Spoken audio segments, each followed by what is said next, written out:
Discover the secret history of Iran in the Bible. Ancient wars and future prophecy await. When you turn on the news today, the nation of Iran is almost always at the center of global geopolitical tension. But what if I told you that this region isn't just a modern headline, it is actually one of the most significant military and prophetic players in the entire Bible? While you won't find the word Iran in your King James Version, the Bible is filled with the exploits of this land under its ancient names Elam, Media, and Persia. From the world's first recorded international coalition led by an Elamite king in the days of Abraham, to the strategic special ops-style mission that toppled the Babylonian Empire in a single night, the Iranian plateau has always been a fulcrum of world power. In this video, we are going deep into the geopolitics of the Iranian plateau in the biblical corpus. We're going to look at the Bow of Elam, why ancient prophets identified this region by its elite archers and why their military might be destined to be broken. The ram and the goat, the incredible vision in the book of Daniel that predicted the fall of the Persian Empire centuries before it happened, the future coalition, why the prophet Ezekiel warns that Persia will one day lead a massive alliance in a final, eschatological conflict against Israel, and most importantly, we'll look at why recent events including the military developments of early 2026 have biblical students asking if we are watching ancient prophecies unfold in real time. Is this just history, or is it a roadmap for the future? Let's dive into the evidence.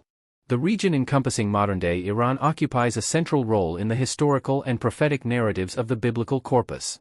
Referred to primarily through the ethno-geographical designations of Elam, Media, and Persia, this territory functioned as a fulcrum for Near Eastern power dynamics for over a millennium. The biblical record treats these entities not merely as distant neighbors but as essential actors in the divine administration of history, appearing as both instruments of judgment and subjects of it. From the early Bronze Age raids of Elamite kings to the global hegemony of the Achaemenid Empire and the apocalyptic visions of the latter days, the Iranian plateau is characterized by a persistent military presence. This report analyses the multifaceted mentions of warfare involving these regions, synthesizing archaeological data, historical inscriptions, and prophetic literature to provide an exhaustive overview of Iran's biblical military legacy. The Elamite Foundations, Ancient Proto-Iranian Warfare. The earliest mentions of conflict involving the region of modern Iran focus on Elam, a civilization situated in the southwest, particularly the modern province of Khuzestan. 1 Elam is presented in the Table of Nations as a son of Shem, placing the Elamites within the Semitic genealogical framework, although their language remained a distinct linguistic isolate. The military projection of the early Elamite state.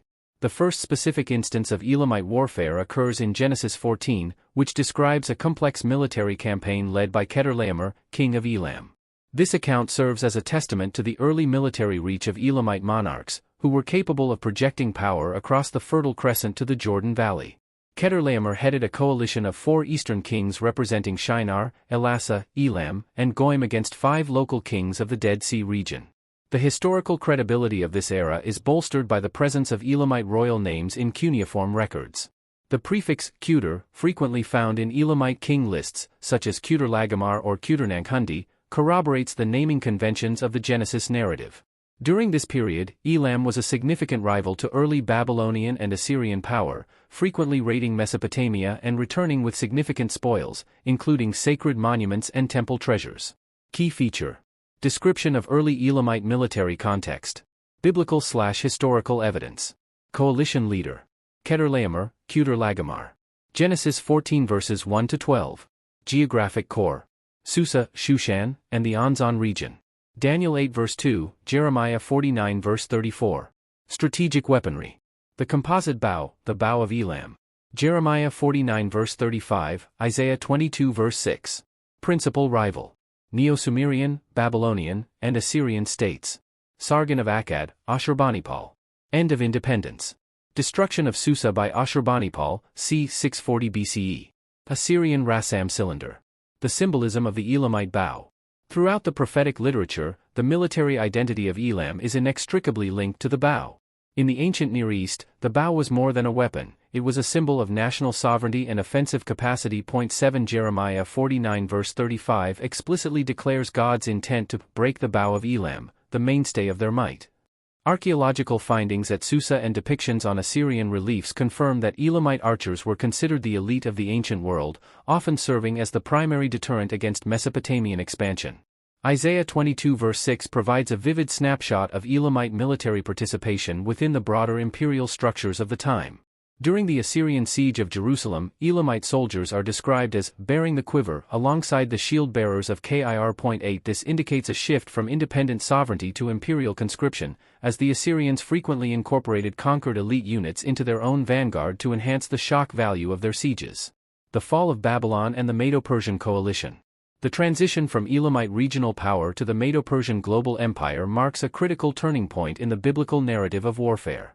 The rise of Cyrus the Great and the subsequent collapse of the Neo-Babylonian Empire are documented through a convergence of historical reporting and prophetic foresight. The strategic synthesis of Media and Persia. The Medo-Persian Empire was not a monolithic entity but a sophisticated dual monarchy.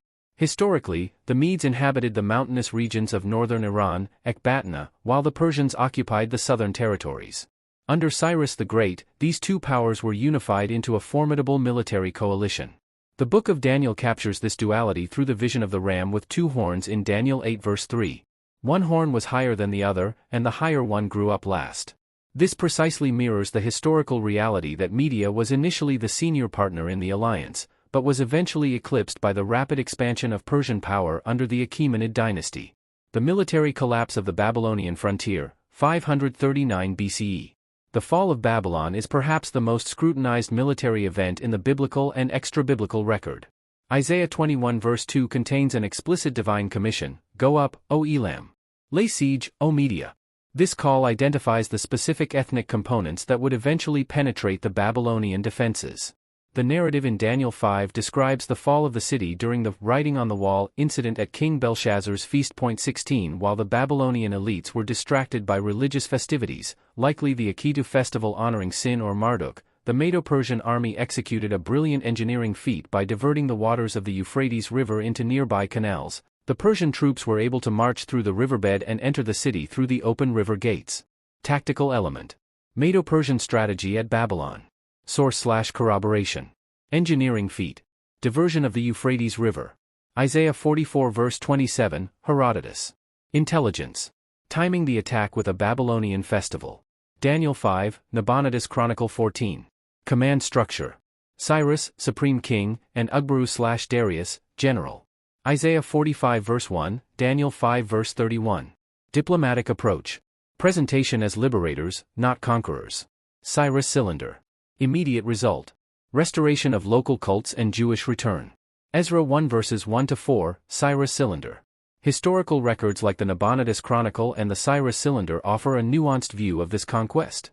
While the Cyrus cylinder emphasizes a peaceful entry, recent scholarship suggests a forced entry at the Enlil Gate, as evidenced by archaeological receipts for reconstruction work in that sector. This aligns with the biblical description of a sudden, decisive military takeover that brought an end to the Babylonian exile of the Jews. The Greco-Persian Wars in prophetic retrospect. The Book of Daniel contains a second major military vision that details the eventual downfall of the Persian Empire at the hands of the Greeks. This transition from Persian to Hellenistic dominance is portrayed through the vivid symbolism of the ram and the goat in Daniel 8. The velocity of the Grecian conquest. In the vision, a male goat with a prominent horn, Alexander the Great, arrives from the west with such speed that it does not touch the ground. 19 This goat attacks the two-horned ram, Media and Persia, with great rage, shattering its horns and trampling it. This imagery serves as a poetic but accurate description of Alexander's military genius and the rapid pace of his campaigns at Granicus, Issus, and Gaugamela.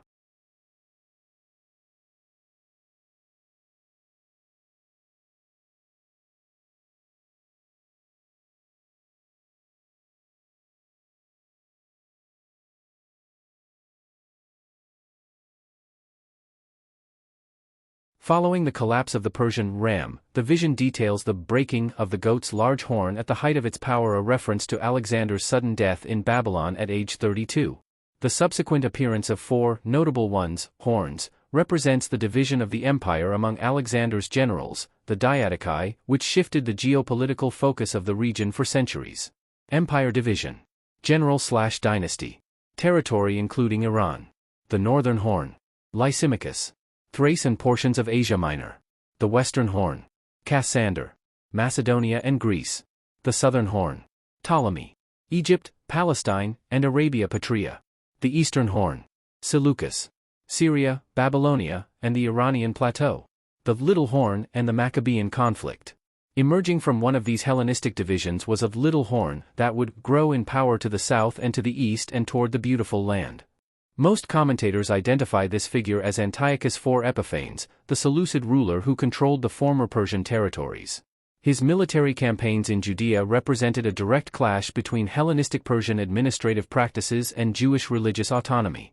The suspension of the Tamid, daily sacrifice, and the desecration of the temple in 167 BCE served as the catalyst for the Maccabean revolt, a conflict that ultimately re-established Jewish sovereignty until the arrival of the Romans.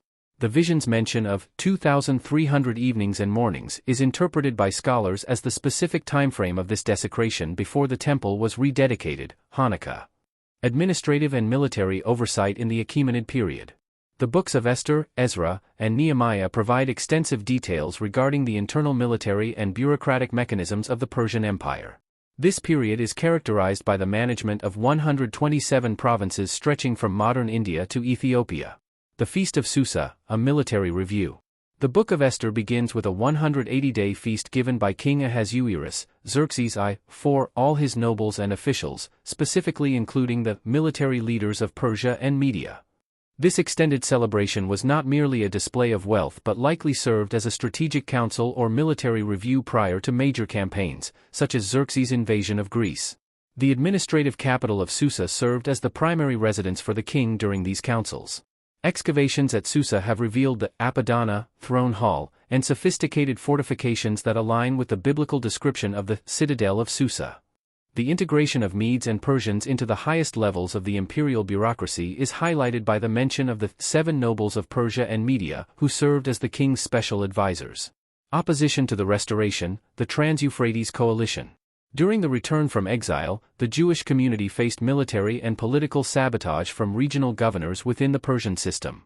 Ezra 4 provides a detailed list of these opponents, illustrating the multi-ethnic nature of the Iranian-controlled satrapies. The coalition, led by Rehum the chancellor and Shimshai the scribe, included Dinaites, Aphrasathites, Tarpelites, Apharsites, Archavites, Babylonians, and Susankites, men of Susa, i.e., Elamites. Cuneiform tablets from the Persepolis fortification archive corroborate the presence of these mixed ethnic administrative teams active throughout the empire. These opponents argued that a fortified Jerusalem would threaten Persian economic interests by allowing the Jews to stop paying tribute, custom, or toll. Opposing factor. Administrative rationale for halting Jerusalem. Source identifier. Economic risk. Loss of tax revenue from the Via Maris trade routes. Ezra 4 verse 13. National security. Fear of a fortified center for Davidic rebellion. Ezra 4 verses 19 to 20. Bureaucratic power. Threat to the authority of Sumerian governors. Ezra 4 verse 16. Ethnic tension. Rivalry between returnees and peoples of the land. Ezra 4 verse 4. The eventual intervention of Nehemiah, who served as the king's cupbearer, demonstrates the high-stakes nature of Persian court politics. Nehemiah's request to rebuild the walls was strategically timed when the king was in a good mood and accompanied by the queen, likely avoiding a moment when the monarch was preoccupied with military strategies against rebellious vassals like Egypt. Eschatological warfare, Persia and the prophecy of Gog. Perhaps the most discussed mentions of Iran in the Bible involve its role in future, apocalyptic conflicts. The primary text for this analysis is the Gog and Magog oracle in Ezekiel 38-39, which places Persia at the center of a global military coalition attacking Israel in the latter days. The Ezekiel 38 coalition. Ezekiel 38 verse 5 explicitly lists Persia, Cush, and Put as the first-named allies of Gog. The inclusion of Persia is significant because, at the time of Ezekiel's writing, Persia was not yet a global power and posed no direct threat to Israel. The prophecy describes a massive coalition that descends upon a regathered Israel like a cloud covering the land. Coalition member. Ancient designation. Modern geopolitical equivalent. Magog/Meshech. Northern tribes/Scythians. Modern Russia/Central Asian republics. Persia, Paras. Elamite and Persian plateau. Modern-day Iran. Kush. Upper Nile region. Modern Ethiopia and Sudan. Put. North African coastal tribes. Modern Libya. Gomer/Togarma. Sumerians/Phrygians. Modern-day Turkey. The prerequisite for this battle is that the Jewish people must be gathered from many nations to their own land, a condition that many contemporary scholars believe was fulfilled with the re-establishment of the State of Israel in 1948. The prophecy concludes with a supernatural defeat of the coalition through a great earthquake, hailstones and burning sulfur, and plagues and bloodshed, rather than a conventional military victory by Israel. Modern geopolitical tensions and the 2026 context. In recent years, the escalating animosity between the Islamic Republic of Iran and the State of Israel has led many observers to view current events as a prelude to the Ezekiel prophecy. On February 28, 2026, a joint military offensive by the United States and Israel, referred to in some reports as Operation Narnia, targeted Iranian nuclear sites. This operation resulted in the death of Supreme Leader Ayatollah Ali Khamenei and prompted retaliatory strikes across the Gulf region. Following these events, Khamenei's son, Mojtaba, was named the new leader, while popular uprisings against the regime began to manifest domestically. These 2026 developments are interpreted by some biblical students through the lens of Jeremiah 49 verse 38, which speaks of God destroying the king and the princes of Elam before establishing his throne there. The Valley of Jehoshaphat, Joel's vision of the nations.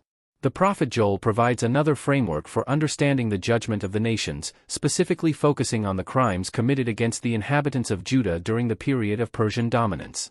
The Valley of Decision. Joel 3 verse 2 describes a divine gathering of all the nations in the Valley of Jehoshaphat, meaning Jehovah judges. This valley is symbolically placed near Jerusalem, representing the scene where God will enter into judgment against the nations for scattering his inheritance and dividing up my land. One specific military and humanitarian grievance mentioned is the selling of Jewish captives to the Grecians, sons of Javan, by the Tyrians, Sidonians, and Philistines. 44 Historically, during the Persian period, the Phoenicians were notorious slave dealers who followed imperial armies to purchase captives and sell them into the far-off Mediterranean markets. 48 The prophecy promises a repayment where the perpetrators would eventually be sold to the Sabaeans, a nation far away. The call to holy war. Joel's imagery shifts to a literal mobilization for war in Joel 3 verses 9 to 10, prepare for a holy war. Call out the warriors. Beat your plowshares into swords and your pruning hooks into spears. This reverses the famous peaceful imagery of Micah and Isaiah, suggesting that the final resolution of the conflict between the nations and Jerusalem will involve a massive, decisive military engagement. While the text does not name Persia as the primary aggressor in this specific valley, the historical context of Joel, written during the 2 centuries of Persian rule, suggests that the nations gathered include the surrounding vassals and ethnicities that were part of the Persian administrative structure. Spiritual warfare, the prince of the kingdom of Persia. A unique dimension of Iranian warfare in the Bible is found in Daniel 10, which describes a conflict not in the terrestrial realm, but in the heavenlies. The angelic conflict. Daniel reports a vision received during the 3rd year of Cyrus, king of Persia. An angelic messenger informs Daniel that he was delayed for 21 days due to a conflict with the prince of the kingdom of Persia. This figure is widely interpreted as a spiritual principle or fallen host assigned to influence the Persian throne. The text reveals that Michael, one of the chief princes, came to assist the messenger in his struggle against the Persian spirit. This passage introduces the concept that earthly military and political conflicts involving the Iranian plateau have a corresponding spiritual component. Contemporary messianic believers in Iran continue to pray for the war in the heavenlies against this Prince of Persia to be won, seeing the current geopolitical strife as a manifestation of this ancient contest for dominion. The broken bow and the prophetic restoration. The trajectory of warfare involving Iran in the Bible is not one of perpetual destruction. Instead, it follows a pattern of judgment leading to eventual restoration. The scattering and regathering of Elam. Jeremiah 49 verse 36 describes the scattering of the Elamites to the 4 winds from the 4 quarters of heaven. Historically, this began with the Assyrian and Babylonian conquests and continued as Iranians were driven into diverse nations throughout history. However, the passage concludes with a striking promise in verse 39, "But it will be in the last days that I will reverse the captivity and restore the fortunes of Elam." Many observers point to the modern Iranian diaspora and the remnant of believers within Iran as the fulfillment of this regathering. Establishing the throne. The promise that God will set my throne in Elam, Jeremiah 49 verse 38, is interpreted by some as a prediction of a massive spiritual revival that bypasses conventional political structures. In the midst of military offensives and regime changes, the reported growth of the underground church in Iran, described as one of the fastest growing in the world, is seen as the establishment of this divine throne in the hearts of the people. Prophetic marker. Historic fulfillment. Eschatological interpretation. Breaking the bow. Conquest by Ashurbanipal/Cyrus. Dismantling of modern military regimes. Scattering. Exile by Babylonians/Assyrians. The modern Iranian global diaspora. Destroying kings. Death of ancient Elamite monarchs. Transition of power in 2026 events. Restoration. Integration into Persian Empire. The spiritual revival of the Iranian people. Gog's coalition. No historical precedent. Future alliance with Russia and Turkey. Conclusion. The biblical record provides an exhaustive and nuanced portrait of warfare involving the region of modern-day Iran. From the early geopolitical reach of Chedorlaomer to the strategic engineering that toppled Babylon and the prophetic velocity of Alexander's conquest, the Iranian plateau is presented as a central theater of military history. The Bow of Elam serves as a lasting symbol of the region's martial identity, while the administrative complexity of the Achaemenid Empire provides the backdrop for the restoration of Jerusalem. In the prophetic future, Iran, as Persia and Elam, occupies a dual role, as a member of a catastrophic end-times coalition in the Ezekiel 38 conflict, and as a subject of a unique divine promise of restoration and the establishment of a throne in the latter days. The 2026 military developments cited in the research materials demonstrate the continuing relevance of these ancient texts to modern geopolitical analysis, suggesting that the biblical story of Iran is far from concluded. The synthesis of historical accuracy, archaeological corroboration, and prophetic vision establishes the Iranian plateau as one of the most significant and dynamic regions in the entire biblical corpus.